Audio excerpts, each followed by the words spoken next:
खास लोकांच्या आग्रहास्तव गात आहे। Hello hello hello. देखिए, जिन्होंने इस गाने की फरमाइश की है, अगर प्रतिसाद नहीं मिला तो मैं ये गाना आधे में बंद कर दूंगा और दूसरा गाना सुनाऊंगा, क्योंकि फरमाइश करते हैं कि बाद में क्या बोलते हैं, दूसरा गाओ। वाह वाह। सबसे पहले इस गाने के लिए मेरी तमाम जनता का मैं शुक्रिया अदा करना चाहता हूं, क्योंकि मेरे इस गाने को लोकप्रिय बनाने के लिए आप लोगों का सहयोग जरूरी था, जो मुझे मिला। आज ये गाना पूरे भारत में मकबूल हुआ तुम्हारी वजह से। मुझे शोहरत मिली, नाम मिला। ये ऐसा गाना है, जिस शहर में जिस महफिल में जाता हूं, चाहे ग्रामीण हो शहर हो, ये गाना सुने बगैर मेरा समाज, मेरी जनता मुझे मंच से उठने नहीं देती। 30 साल हो गए इस गाने को। सन 94 में 94 में इसको रिकॉर्ड किया था मैंने फिफ्थ रिकॉर्ड कंपनी से। Hello hello hello hello hello.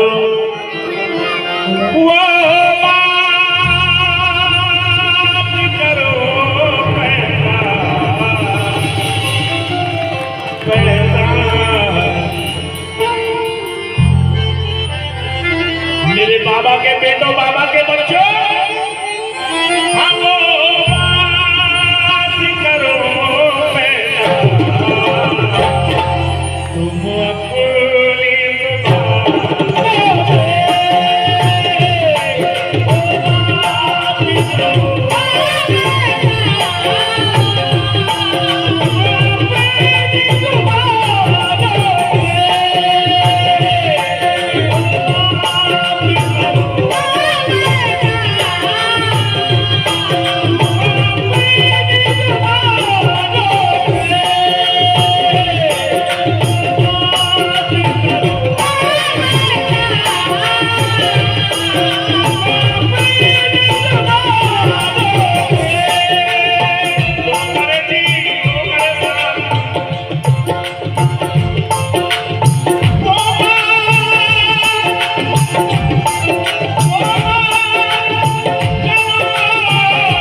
भले मैं 69 साल का हुआ हूँ, लेकिन गीत का नाम लेता हूँ और जवानी आती है।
देखिए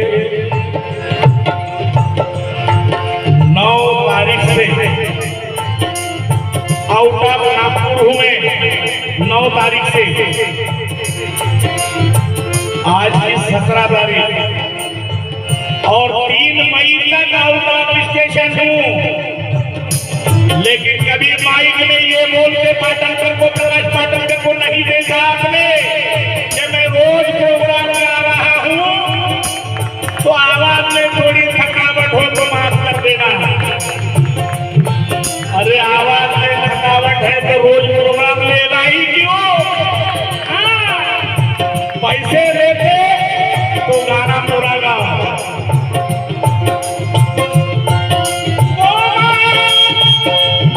और तथागत की कृपा से, ये मेरी जनता के आशीर्वाद से 3 मई तक ऐसा ही गाऊंगा मैं।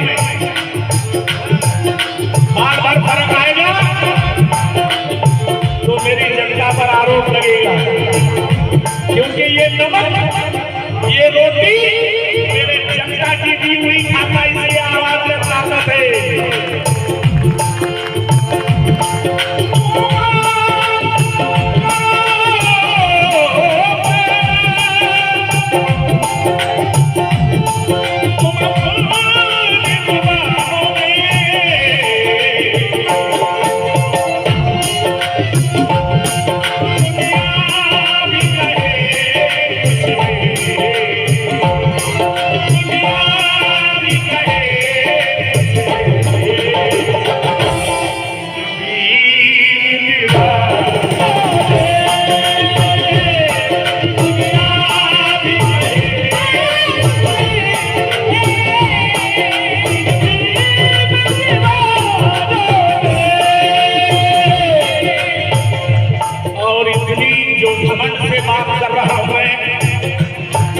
जो गुरूर से भर के बात कर रहा हूं मैं, ये मेरे गुरु की देन है।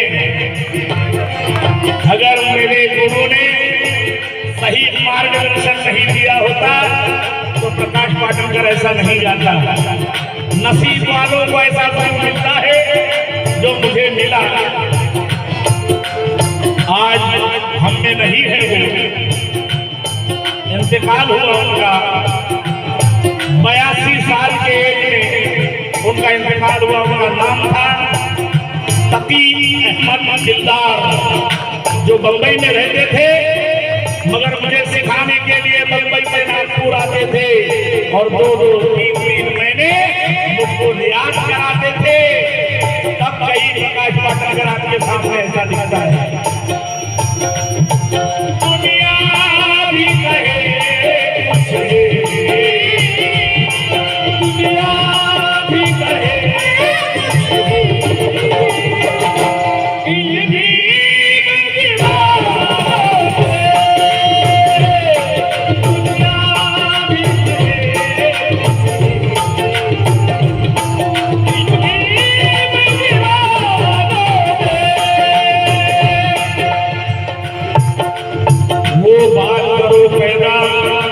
तुम अपनी जुबानों में दुनिया भी कहे कुछ है, इन भीम दीवानों में मेरे बाबा के बेटों, बाबा के चाहने वालों, अजय बाबू डांगे, दिनेश शंबरकर, ये मेरे परम मित्र है। इन्होंने 500 रुपए दिए, मुझे नवाजा, मेरी पार्टी तहे दिल से शुक्रिया अदा करती है। अरे बाबा के बच्चों, बाबा के चाहने वालों, कर सको तो अपनी वाणी में असर पैदा करो, कर सको तो अपनी वाणी में असर पैदा करो। रुख हवाओं का बदल दे, वो हुनर पैदा करो। तुम्हें सम्मान से जीना है अगर इस देश में, तो साथियों हर घर में एक अम्बेडकर पैदा करो।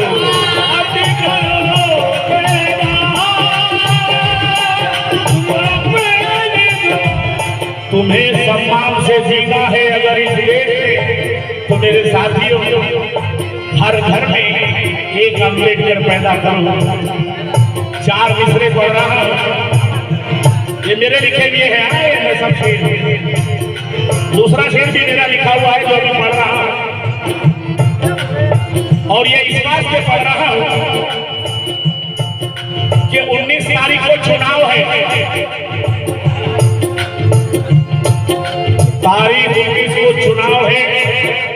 चुनाव को मद्देनजर रखते हुए, चुनाव को ध्यान में रखते हुए तुमको आगाह करने के वास्ते 4 मिसरे पढ़ रहा हूं। मेरी माँ बहनों, नौजवान साथियों, 19 तारीख को सोच समझकर मतदान करना है तुम्हें, क्योंकि बाबा साहब ने एक वोट में हमारी किस्मत लिखी है।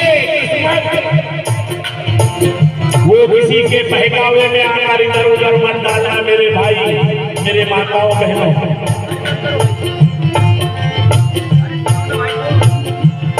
क्यों? ओ बात करो, लो करे साहब प्लीज, किसी के बहकावे में आकर मतदान मत खराब करना।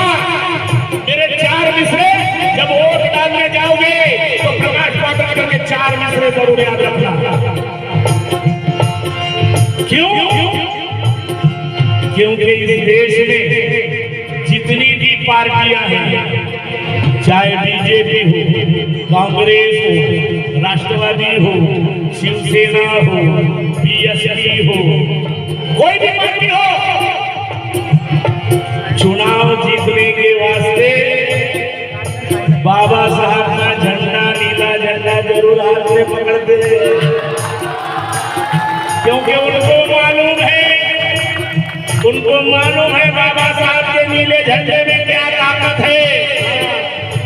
उस नीले झंडे को साथ में लिए बगैर साला वो चुनाव की गाड़ी किसी भी पार्टी की हो, पर नीला झंडा जरूर लगाते हैं। क्यों? तुमको वर्गलाने के लिए, तुमको बहकाने के लिए, मगर बहकना नहीं, हाथ जोड़ के आते हैं, नीला झंडा सामने करते हैं ऐसा नीला झंडा, और ऊपर से अपने समाज के लोग भी शामिल करते हैं। वो हरामखोर जाते हैं पैसों के खातिर, लेकिन प्रकाश पाठक करके 4 लाइनें देखना, मतदान करते थे।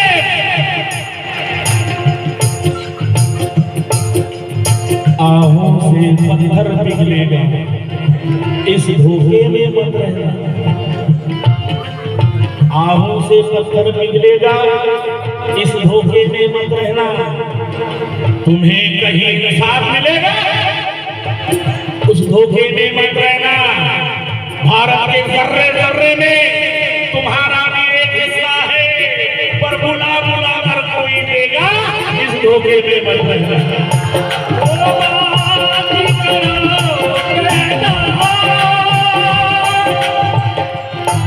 ये जो सजावट है, क्या आलिशान शामियाना बनाया, लोग कर दिया, क्या खूबसूरत मंच सजाया, क्या डेकोरेशन है, क्या लाइटिंग है।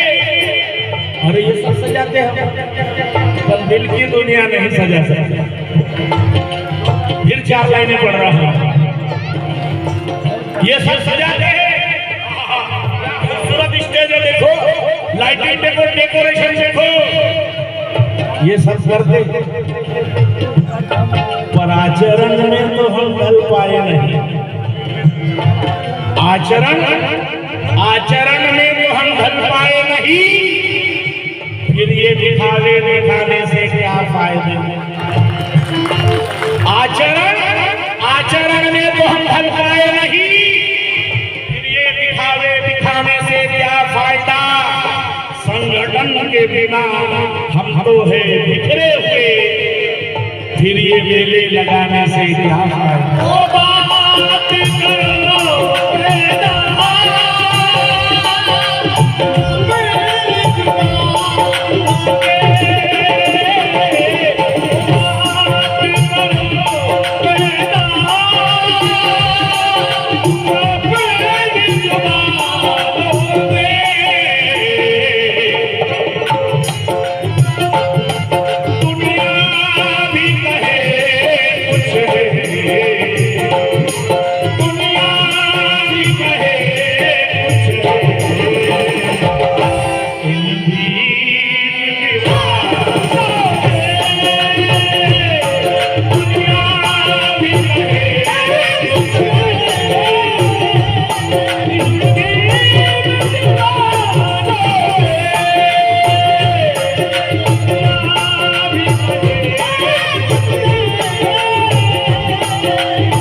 हमें कोई गुमराह नहीं कर सकता, हमें कोई वरगला नहीं कर सकता।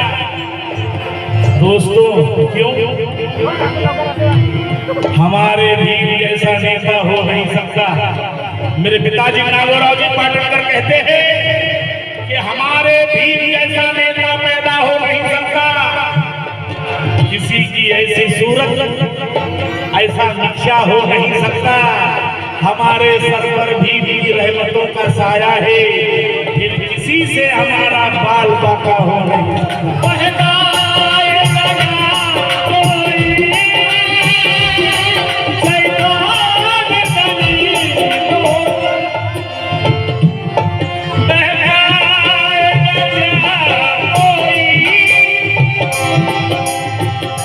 देखिए इसमें 10 विषय पढ़ रहा हूं मैं।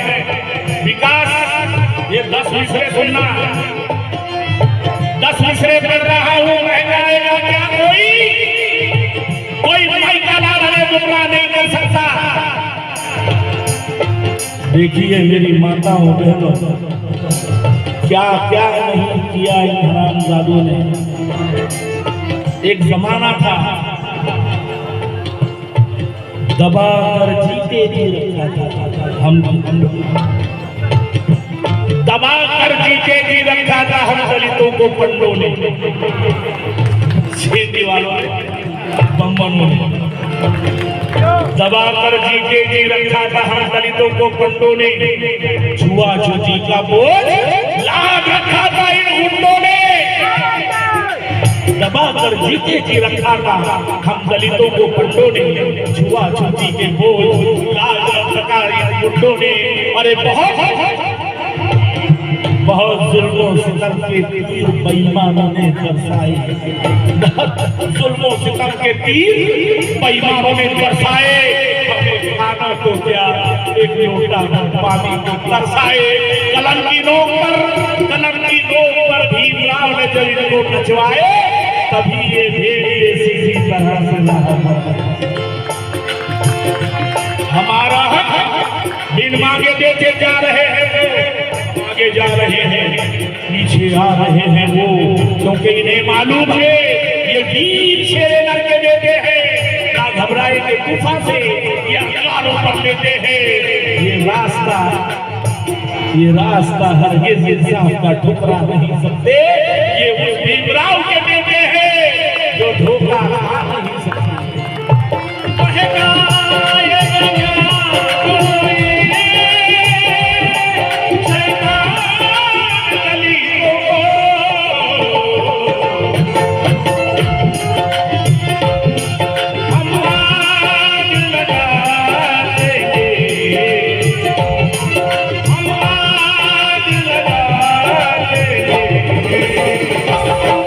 बर्फीली जगह